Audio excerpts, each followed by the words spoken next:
राजस्थान में वोट डाले जा रहे हैं और सभी बड़े नेता जो है वोटिंग कर चुके हैं या करने वाले हैं। उसके पहले नेताओं ने अपने अपने इष्ट देव की पूजा की। आप देख सकते हैं शेखावत साहब है यहाँ पर अपने पूरे परिवार के साथ जोधपुर में जो है वोट डालने के लिए आपको दिखाई दे रहे हैं केंद्रीय मंत्री। तो सुबह से वोटिंग जो है उसका सिलसिला यहाँ पर शुरू हो गया है। शाम तक लोग अपने मताधिकार का इस्तेमाल करेंगे। और ये सचिन पायलट की तस्वीरें आप देखिए। सचिन पायलट ने भी पहले पूजा की और उसके बाद उन्होंने जो है अपना वोट डाला है। और सबकी निगाहें सचिन पायलट पे होगी ताबिज, क्योंकि जो जिस ढंग के समीकरण की बात कही जा रही है, क्या गुर्जर वोट जो वो वोटर है इस बार पूरी तरह से कांग्रेस के साथ होगा या नहीं होगा। पिछली बार गुर्जर वोटों ने 100% वोट जो है कांग्रेस को दिया था और कांग्रेस की जो सरकार बनी थी उसमें इनका बहुत हाथ था। लेकिन उस वक्त मामला ये था कि सब गुर्जरों को लग रहा था कि सचिन पायलट चीफ मिनिस्टर बनेंगे, क्योंकि सचिन पायलट उस वक्त प्रदेश अध्यक्ष थे। अब स्थिति क्या बनेगी, क्या उतने ही मन से जो है गुर्जर वोटर जो है, ये कैलाश मेघवाल साहब को आप देख रहे हैं, बीजेपी के नेता, केंद्रीय मंत्री, कानून मंत्री भी है और पार्लियामेंट्री अफेयर मिनिस्टर भी हैं और कानून मंत्री है, माफ़ कीजिएगा, वो वोट डाल रहे हैं। तो जी तमाम जो बड़े नेता हैं राजस्थान के वो वोट डालने पहुंच रहे हैं। और जैसे कि सचिन पायलट का जिक्र बाबा आप कर रहे थे, उनके ऊपर काफ़ी कुछ निर्भर करेगा कांग्रेस में आगे चल के चुनाव के बाद क्या जिम्मेदारी उनको मिलती है, कैसी वोटिंग उनके नाम पर यहाँ पर होती है। ये राज्यवर्धन सिंह राठौर को आप देख रहे हैं। आने लास्ट में जब राहुल गांधी की एंट्री हुई, जब सोनिया गांधी जयपुर में ही रह गई दिल्ली में इतने प्रदूषण की वजह से, जब गांधी परिवार एक तरह से जयपुर में शिफ्ट किया, उसके बाद राहुल गांधी ने अशोक गहलोत और सचिन पायलट को इकट्ठा करने, साथ साथ मीटिंग में ले जाने और इन सब चीज़ों की कोशिश की है। उसके बाद जो है पोस्टर्स में भी, पहले पोस्टर में सचिन पायलट का चेहरा नहीं था, वो भी ऐड किया गया। बाद में जो है ट्वीट किया गया, दोनों इकट्ठे आने की कोशिश हुई गहलोत और सचिन पायलट की। लेकिन जो ऐसा है तावीज़ मतदाता जो है ना, बहुत जो है समझदार है। बहुत लंबा ये किस्सा चला भी था बाबा, जो राजस्थान की सियासत में ये है। लेकिन आप देखिए ये वोटिंग की तस्वीरें भी हम आपको यहाँ पर दिखा रहे हैं। बाबा एक और दिलचस्प बात यह है कि राजस्थान का जो रिवाज और राज वाली बात कही जाती है कि भाई यहाँ का रिवाज रहा है कि लोग बदल देते हैं सत्ता को। उसके बाद भी अगर हम कुछ कांग्रेस की तरफ देखें तो उन्होंने जो विधायक उनके थे उन्हीं को बहुत सारे वोट दे दिए, वो टिकट दे दिए इस बार। बहुत ज़्यादा लोगों के टिकट नहीं काटे हैं। तो ये इसको कैसे जो है देखा जाए, एक ब्रेव स्टेप है गहलोत साहब का। देखिए सबसे बड़ी बात है कि जो है वहाँ पे सरकार बदलने की परंपरा है तो रिवाज है। तो रिवाज कांग्रेस ने कहा कि इस बार रिवाज जो है वो नहीं बदला जाएगा। बीजेपी कहती है वो जो रिवाज बदलने का होगा। अब इसके पीछे क्या कहा गया, जो गहलोत साहब की सरकार थी उसमें कांग्रेस के नंबर पूरे नहीं थे, तो उन्होंने क्या किए थे, बीएसपी के और निर्दलीय इनको मिलाकर के उन्होंने अपना आंकड़ा पूरा किया था। जब यहाँ पे टिकट वितरण के लिए दिल्ली में मीटिंग होने लगी तो निश्चित रूप से गहलोत साहब की ये कोशिश थी कि जितने भी विधायकों ने उनको समर्थन दिया, चाहे वो बीएसपी को तो उन्होंने मर्ज ही करा लिया था, जिसके बारे में कहा गया कि जादूगर ने जो है बीएसपी को गायब भी कर दिया राजस्थान से। तो वो पूरी बीएसपी जो है 6 विधायक मर्ज हो गए थे और निर्दलीय जिन्होंने उनको सपोर्ट किया उन सबको टिकट जो है वो दिलाना चाहते थे गहलोत साहब, और उनको सफलता भी मिली। एक निर्दलियों को भी सात निर्दलियों को हाँ जी हाँ, तो उनको सफलता भी मिली इसमें।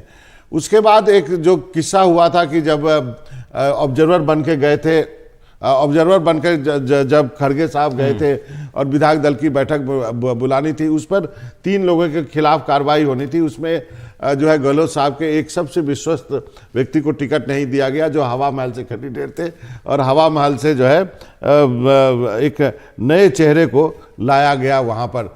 तो उसके बावजूद भी कहा जाता है कि गहलोत साहब अपने विधायकों का टिकट दिलवाने में वो कामयाब रहे। इसलिए जो आला कमान के पास जो रिपोर्ट थी कि हमें अधिक से अधिक चेहरे बदलने हैं, और यही नहीं, जो हारी हुई सीटें थी वहाँ पर भी जो है वो चेहरे बदलने की कोशिश हुई। आला कमान बहुत हद तक जो है कामयाब हुए, बहुत, लेकिन कुछ हद तक गहलोत साहब की भी चली। और उसके बावजूद आज के दिन भी कम से कम 22 जो है 22 नहीं, करीब 20 या 18 के करीब कांग्रेस के बागी जो है वो जो है अभी भी मैदान में है। विजेंद्र के पास चलते हैं। विजेंद्र, आप हमें ये बताइए कि लगातार जो है इस बात पे चर्चा हो रही है बागियों के ऊपर। बागियों से जो है कांग्रेस भी जूझ रही है और बीजेपी भी जूझ रही है। देखिए, राजस्थान के इस बार के जो चुनाव है काफ़ी अहम भी है और काफ़ी टफ भी है दोनों दलों के लिए। सबसे बड़ी बात यह है कि इस बार के चुनाव के अंदर आप देखेंगे जो निर्दलीय और बागी हो चुके हैं या फिर थर्ड फ्रंट की अगर बात की जाए तो ये तमाम जो ये कह सकते हैं कि प्रत्याशी हैं वो लगभग प्रदेश की 80 सीटों के ऊपर इम्पैक्ट डाल रहे हैं। इम्पैक्ट इसलिए डाल रहे हैं क्योंकि देखेंगे कि जैसे शिव विधानसभा क्षेत्र है, इसके अलावा आप चित्तौड़गढ़ विधानसभा क्षेत्र ले लीजिए। जो जयपुर शहर की अगर बात की तो जयपुर के अंदर झोटवाड़ा विधानसभा क्षेत्र है, जहाँ पे जो सांसद रहे हैं, जो सांसद हैं राज्यवर्धन सिंह राठौड़, उनको मैदान में उतारा है बीजेपी ने। लेकिन बीजेपी से जो लगातार पिछले काफ़ी समय से टिकट की दावेदारी कर रहे थे आशु सिंह सुरपुरा, उनका टिकट काट के आशु सिंह सुरपुरा की बजाय जो राज्यवर्धन सिंह राठौड़ हैं उनको बीजेपी ने अपना प्रत्याशी बनाया। तो कहीं ना कहीं दोनों ही दलों के लिए आप देखेंगे तो इस बार के चुनाव के अंदर जो बागी हैं वो दोनों के लिए टेंशन बने हुए हैं। और जिस तरीके से राजस्थान के अंदर एक परिपाटी चलती आई है कि जो कह सकते हैं कि जो विधानसभा चुनाव के दरमियान जो निर्दलीय या फिर बागी जो होते हैं वो सरकार के अंदर काफ़ी अपना अहम भी रोल निभाते हैं। और इसके अंदर आप देख सकते हैं कि जो बीएसपी से 2018 की मैं बात करूं तो बीएसपी से जो 6 विधायक जीत के आए थे वो बाद में कांग्रेस में शामिल हो गए थे, लेकिन उन्हीं के दम पे जो अशोक गहलोत ने अपनी सरकार भी बनाई थी राजस्थान के अंदर और 5 साल तक पूर्ण रूप से चलाया भी था। तो लेकिन आप देखेंगे कि राजस्थान की राजनीति के अंदर दोनों ही दल हो, चाहे बीजेपी हो या कांग्रेस, क्योंकि दोनों ही दल राजस्थान के अंदर मुख्य दल कहे जाते हैं। और इस बार के विधानसभा चुनाव के अंदर दोनों ही पार्टियों के लिए या फिर कह सकते हैं कि जो मुख्य दल हैं उनके लिए जो निर्दलीय हैं वो काफी सिरदर्द बने हुए हैं। लेकिन देखने वाली बात संक्षिप्त में ये समझाइए आप, क्योंकि बीएसपी के जो विधायक हैं वो कांग्रेस के साथ आ गए थे, लेकिन क्या बीएसपी यहाँ पर अभी एक महत्वपूर्ण रोल प्ले कर सकती है इस बार के चुनाव में? देखिए, अगर 2018 की बात की जाए तो बीएसपी ने 6 सीटें राजस्थान के अंदर अपनी हासिल की थी। अब इस बार के आप चुनाव के अंदर देखते हैं तो बीएसपी के कह सकते हैं कि जो कांग्रेस में शामिल हुए थे उनको भी बीजेपी माफ़ कीजिएगा कांग्रेस ने अपना प्रत्याशी बनाकर उतारा है।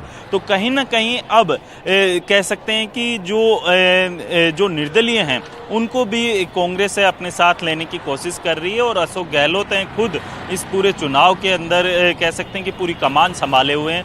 वहीं आप बीजेपी की अगर बात कर लें तो बीजेपी के अंदर हाल ही के अंदर जैसे शिव विधानसभा क्षेत्र की मैं बात करूं तो शिव विधानसभा क्षेत्र ये कह सकते हैं कि वो एरिया है जहां पे निर्दलीय और बागी, इसके अलावा जो 2 मुख्य दल हैं उनके प्रत्याशी, और सबसे बड़ी बात है कि आरएलपी के प्रत्याशी भी वहां पे खड़े हुए।